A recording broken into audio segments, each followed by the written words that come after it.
विधानसभा चुनाव के बाद लोकसभा चुनाव में सभी दलों ने फोकस करना शुरू कर दिया है और भाजपा कांग्रेस के बाद अब सर्ववादी दल भी लोकसभा चुनाव में छत्तीसगढ़ के सभी 11 सीटों में अपना उम्मीदवार उतारने का ऐलान कर चुकी है।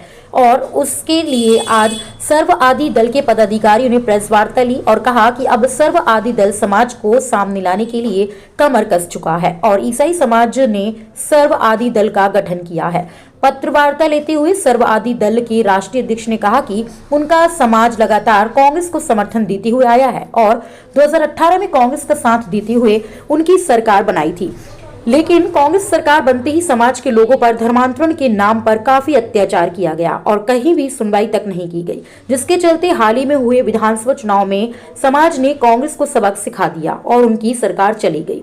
साथ ही कहा कि समाज को दोनों दलों ने केवल वोट बैंक के रूप में यूज किया है और धर्म की राजनीति करके अपनी रोटी सेकने का काम किया है, लेकिन अब समाज जाग चुका है और अपने दम पर चुनाव मैदान में उतरने का मन बना लिया है। उन्होंने कहा कि नई भाजपा सरकार से उम्मीद है कि अंदरूनी क्षेत्रों में रहने वाले आदिवासियों तक उनका हक उन्हें दिलाएंगे। अगर उनको मिलने वाली सारी सुविधाएं मिल जाएं तो कहीं कोई विरोध नहीं होगा।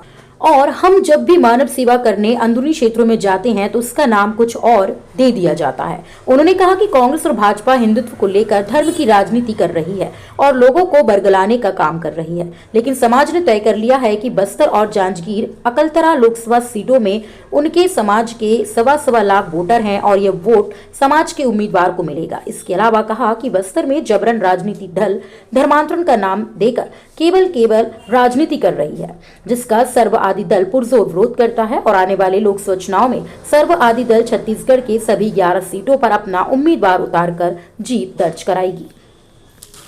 जगदलपुर से ब्यूरो चीफ अनिल राव की रिपोर्ट।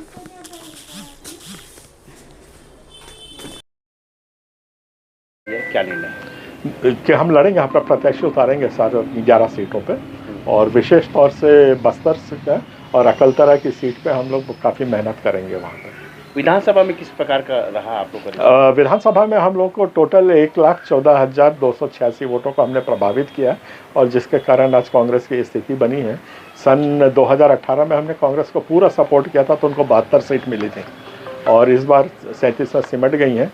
तो ये हमको अपना संगठित ताकत जो है वो भी दिखानी थी सबको कि आज ईसाई समाज इतना कमज़ोर नहीं है कि हमारे वोट पे जीतो और हम ही को मारते पीटते रहो, ये अब नहीं चलेगा। ये संदेश हमको देना था, वो हमने सफलतापूर्वक दे दिया है। क्या लग रहा है कि वो तो हम लोगों को यूज़ किया जाता है, ज़मीन पे ऐसा कोई विरोध नहीं है, वो जाति का प्रायोजित विरोध होता है, बना करके पैसा दारू बांट करके फिर हम पे हमले करते हैं और 2 दंगे हो गए हैं। ये सब अपने आप नहीं हो जाते हैं और इसमें जो कुछ भी है इसका पर्दाफाश अब होना चाहिए। और इस तारतम्य में बोलूँगा जो अभी हमारे मुख्यमंत्री विष्णु जी हैं, उनके बयान का हमने काफ़ी स्वागत किया है और काफ़ी शांति हम लोग को ये मिली है कि उनने बोला है कि धर्मांतरण जो हो रहा है वो क्योंकि वहाँ वंचित समाज है, उनको सुविधाएं नहीं पहुँच पाती, दवाई नहीं पहुँच पाती, खाना नहीं पहुँच पाता, इसलिए वो धर्मांतरित होते हैं। तो हम भी इसका स्वागत करते हैं और इसलिए उनने और ये भी आश्वासन दिया कि हम उन लोगों तक दवाई और सब कुछ जितनी सुविधाएं वो पहुंचाएंगे। तो जब वो पहुंचाएंगे तो हमको तो वहां जाने की ज़रूरत ही नहीं है और हम जाएंगे भी क्यों। हम वहाँ हमको जो तकलीफ़ है, जो दर्द है, वो मानव सेवा की है, वो हमारा धर्म हमको सिखाता है। किसी भी को हम तड़पते देखते हैं, कुछ तकलीफ़ें देखते हैं, हम मदद करने पहुँचते हैं।